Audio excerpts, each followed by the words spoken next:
Alright, welcome to Old World Gaming. As we were promised yesterday, another article has dropped for Old World, this time, well, again, around Chaos. So, let's have a look. Old World Almanac, Rules for the Rules Gods. A closer look at the rules in the upcoming Arcane Journal, Warriors of Chaos. Alright, let's see what we got. Guess this is the last one. We conclude our investigation of the Warriors of Chaos today with a closer look at the two new Armies of Infamy and at other particularly thematic rules. Yes, I guess the reason it's the last one is because it's Friday today, and tomorrow is when they go out on pre-order. Sorry. So yeah, cool. Let's have a look and see what we got. Danny, of the two Armies of Infamy we feature in this Arcane Journal, the Wolves of the Sea represents the early stages of the Chaos Resurgence, focusing on Marauders and Beastmen as allies. Interesting. All jumping off wall ships and plundering the lands of man. That's very interesting. Do they... Yeah, well, we'll have to see how they tie in using allied rules. JTY, it's the tribes. The main focus is on Marauders rather than Chaos Warriors. It builds up their role as a fearsome barbarian horde. You can pay points to make them ambushers, which is very powerful on an army-wide basis. That is interesting. So you can do that. You can do it with Beastmen at the moment. You can basically make a full army of ambushers. I'm not 100% sure about characters, but you could have an army where everyone's an ambusher. And sounds like you can do that with Marauders as well. And you can see they've got the Beastmen trundling along. Okay, yeah, cool. Be interesting to see how that works. There are a couple of additional profiles exclusive to this army. Huskarls are better Marauder horsemen. That's very cool.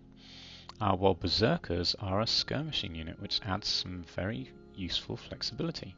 Both units offer additional viability with improved stat lines and also the opportunity to kitbash. We have made box outs with recommendations in the book. They are designed to be made from existing kits. We hope that you paint them differently, give them different heads and shields, or swap their weapons for something bigger and spikier. Yeah, so these Marauder units, models, were made back. In fact, same with the like the Orc and Goblin units that have come out. But back in the day when all of the different parts of the model were separate, so the torso, the legs, the arms, the heads, they're all individual bits, and you can literally just swap them around with no problems. I haven't seen these units, but I would imagine these may well be from a slightly newer version where you don't have that same kind of flexibility. I don't know actually. Certainly with a lot of so like the dwarves, for example, the dwarf warriors are very limited with what you can do with them.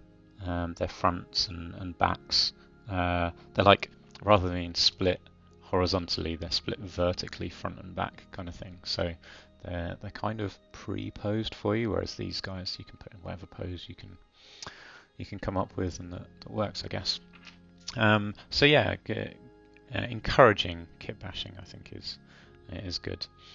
But yeah, be cool to see the kind of ideas that they've got for that. Nice to have some new units. Who doesn't love a new unit? Huskarls are particularly interesting as they grant you a heavier cavalry unit than regular horsemen. That's cool. With the opportunity to wear heavy armor and ride in close order. Yeah.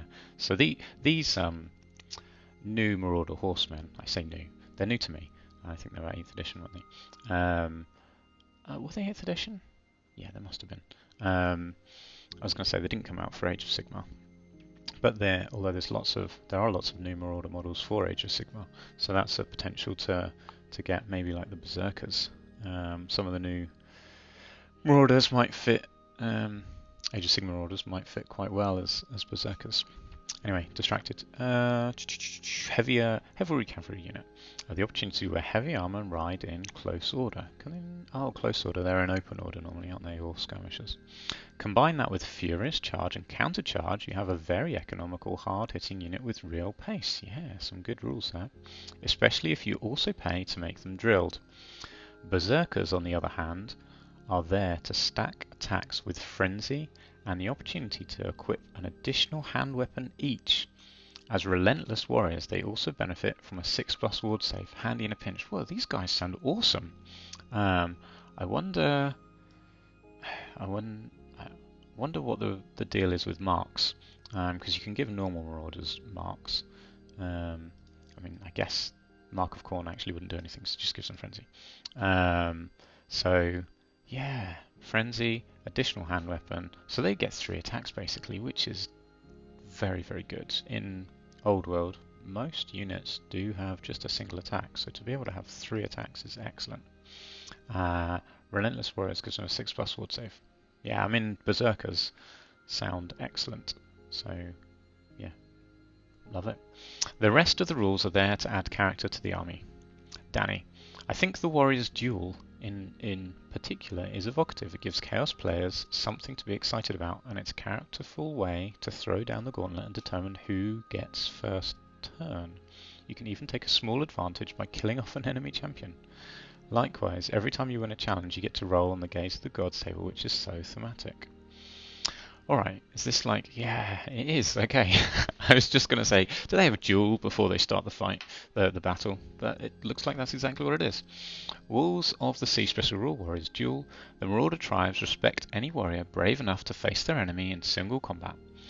Instead of rolling off to determine which player takes the first turn, you may challenge your opponent to a warrior's duel. If your opponent accepts, both players choose a single unit champion with a wounds characteristic of 1, whose troop type is infantry or cavalry from within their army, to fight in a warrior's duel. Very interesting, very cool concept. You can just imagine the armies kind of arrayed, deployed, ready for battle, and like a contingent from each force riding out to the center to have this kind of duel. That sounds awesome. The chosen combatants then fight as if engaged in a challenge, fighting as many rounds of combat as necessary to determine a victor. I mean, until someone's dead. Once a victor has been determined, why don't I just say till one of them dies? Once a victor has been determined, that model's controlling player takes the first turn. If both champions are slain, the players must roll off as normal. If the challenge is declined, the Wolves of the Sea Army counts as having won the roll-off to determine which player takes the first turn. Yeah, that's cool. That is a cool like additional rule. Do Bretonnians still get to pray to the lady? I have not had a look. There certainly used to be a rule where they could give up first turn by praying to the lady to get the lady's blessing. I think units just come with the blessing, don't they? But there we go. But yeah, so this is a similar kind of additional way of determining who goes first, and it's quite cool. I mean, who doesn't want to have a challenge? I like it. Very good. You almost kind of want this to just be a normal thing for Warhammer. I mean, there's nothing to stop you doing that from any of your games, really. Doesn't have to be Wolves of the Sea special rule. But yeah, cool, like it. Skin Wolves are returning in Forge World Resin. I had no idea what these guys were when I first saw them. And they're another unit that fits very well into the Wolves of the Sea. They're absolute glass hammers with movement 7 and weapon skill 5, so they're pretty much the opposite of trolls, who are ponderous and hard to shift. I mean, trolls are like movement 6, so they're not exactly slow, but there we go. Skin Wolves move quickly and hit like a truck, but they'll fall over if your foe commits the right forces. You can change their profiles via their Warped Flesh rule to gain extra attacks, extra armor piercing, or additional armor and toughness. I imagine if they've got additional armor and toughness, they're no longer glass cannons. But anyway, and sacrifice their damage output for survivability. So, a glass hammer, should I say. They're an adaptable unit, which is the whole Norscan thing, taking the idea of berserkers and Ulfwerners to their dark conclusion. Yeah, very good. Nice. That gives you certainly a lot of flexibility. The main concern is, how expensive is it going to be to buy to buy Skin Wolves? Because from the sounds of this, like you might want a few units of them, but not if they're going to be like, I don't know, don't even. I hesitate to guess how much it's going to be. 60 quid a unit, maybe more. Who knows? Find out, I guess. Warp form. With their grim curse in full effect, skinwolves can rapidly alter their anatomy whilst on the hunt, allowing them to pursue all manner of prey. Oh, I see. Wait, this is during the game. Okay, fine. When this unit's combat is chosen during step 1.1 of any choose and fight combat phase, choose one of the following transfigurations. Each transfiguration lasts until your next start of turn subphase, and there's nothing to stop you using it, just continuing to use the same one.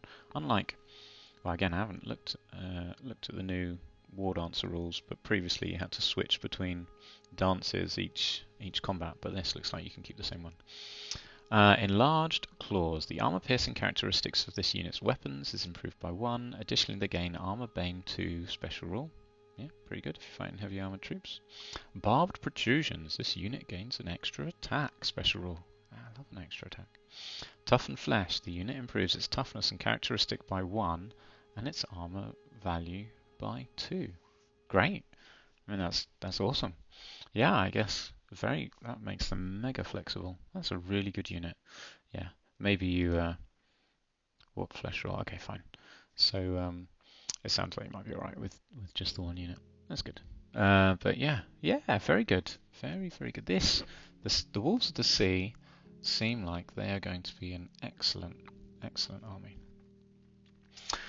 Danny, the other army of infamy is the Heralds of Darkness, which is an ultra-elite army depicting bands of cavalry roaming the Chaos Wastes and preying on the weak. That is a lot of cavalry. That's good. Oh, and Centaurs as well. Why not? We wanted to give people permission to make this list, partly by cutting down on the composition options. It's significantly more restricted than normal. It's a small, hard-hitting force which can't take screening units or skirmishers, but if you want to conquer the world under the pounding hooves of black armored knights, Chaos Knights, this is the force for you. I mean, that sounds cool as well. There's so many cool Chaos options. I love it. And can you? So here's a question: can you take the Wolves of the Sea and have an allied contingent of Heralds of Darkness? Is this a thing? I don't know. Heralds of Darkness, Steeds of Darkness. The mutated steeds of the Knights of Chaos are swift and powerful war mounts, standing as a warped mockery of the thoroughbreds of fair Britannia. When a unit in this army, whose troop type is cavalry or chariot, makes a charge, flee, or pursuit roll, it may re-roll any dice that rolled a natural 1 before discarding any dice that are required to be discarded.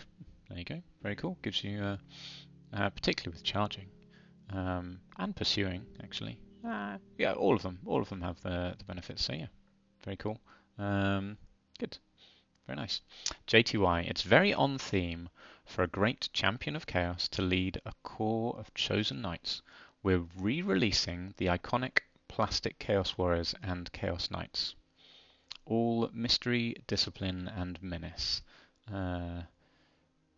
These are the classic ones, are they? Is that what they're saying? They're not particularly classic. 8th edition.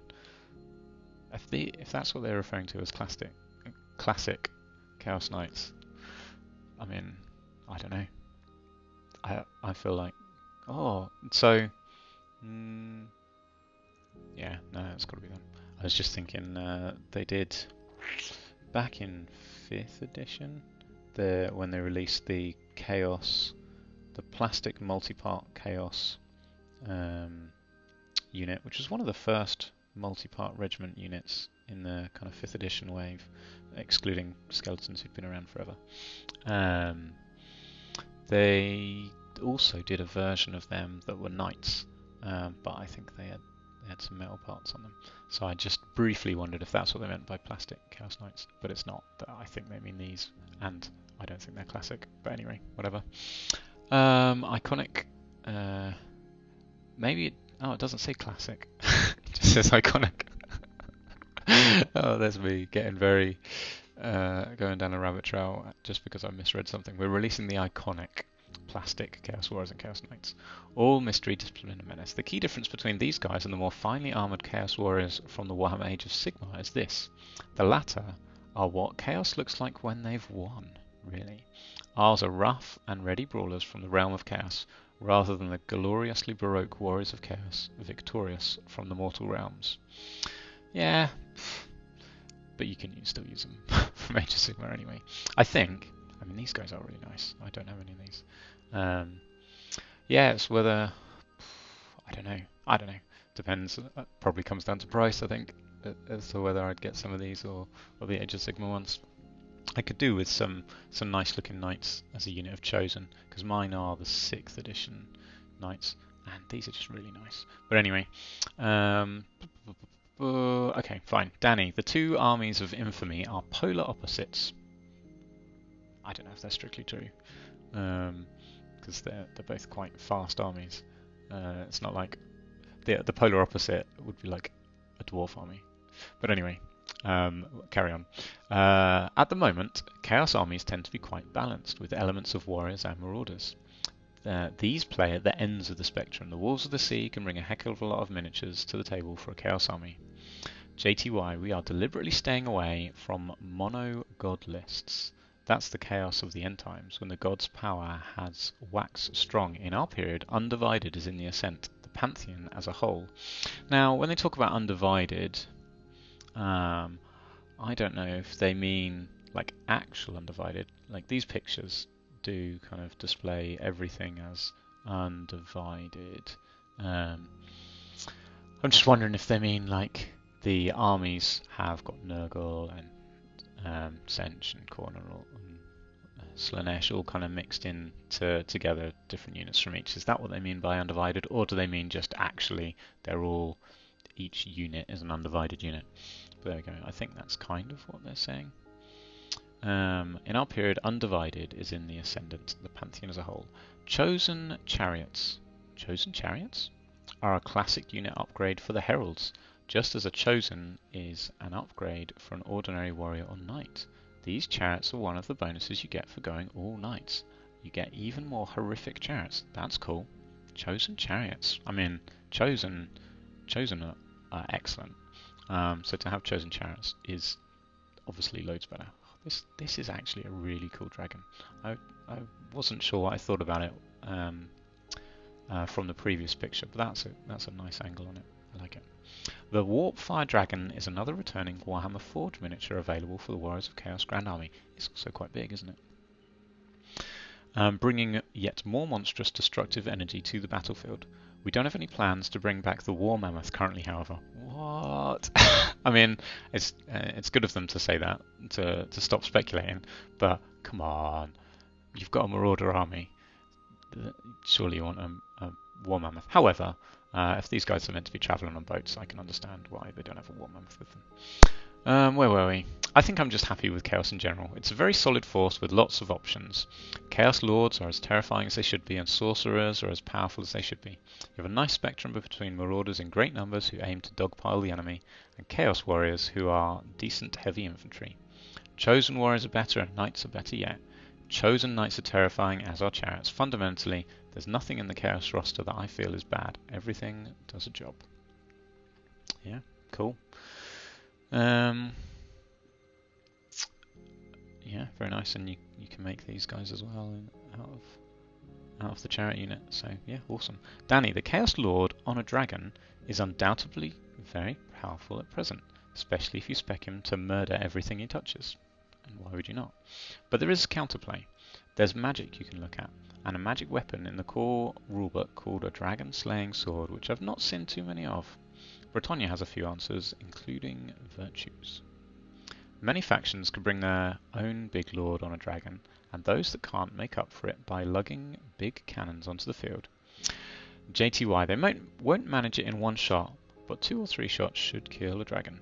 Danny, remember, a tooled up lord on a dragon is a lot of points, up to 600 to put in one place. Empire armies can lock them down with flagellants, while their comrades mop up the rest of the army. They have a 5+ ward save and they're unbreakable.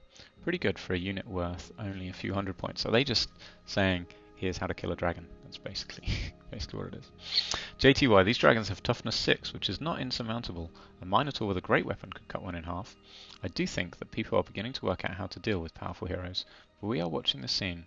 This is the level that we want these big monsters to be at, because their investment in my money, time and points is disappointing if it just gets blown off the table by a cannon. I'm actually quite inclined to agree. Whilst having something that just destroys everything on the battlefield. So, for example, I mean, I've played games where I've taken a Dragon Lord and he's just got cannon shotted in the first turn, and like that is really disappointing. So, it's nice to have them a bit more survivable, but also you don't want something that just mullers the other army without too much problem. So yeah, getting a good balance is hard. We'll have to see how well that balance has been struck now. But there we go. Cool. Thanks guys. The Warriors of Chaos will be available to pre-order from tomorrow. Dare you take your first steps on the path to glory. Very cool. Yeah, these are. I'm looking forward to the Chaos Arcane Journal. Actually, I think I may have to pick that one up very soon. Be interesting to see how they mix in the Beastmen with these forces, because Beastmen are in here as well, Centaurs. So whether they are just, you can include them as units that are part of the force, or if the intention is that you ally them. But yeah, very good. There's loads of spawn in this picture. One from each god, a Slanesh, a Khorne, and an Urgle one. There you go. I say one from each god, clearly there's no central one there. But yeah, very cool. Very good. There's some really good units coming. Huskarls and Berserkers sound excellent. That Duel's a nice rule. These Skin Wolves, I've got some very nice rules. I do like those. And the option to have a fully mounted Chaos Warrior army and chosen chariots it's all very good stuff. There's a lot of options here, and you can, if you wanted to, obviously focus on a god if you wanted to, like a Khorne army, an Urgle army or something. So yeah, very good. Chaos has always been nice and flexible, so looks like that's not changing. There we go. Cool. All right. Well, that was interesting. Hopefully you enjoyed that, and thanks for watching. I'll catch you in the next video.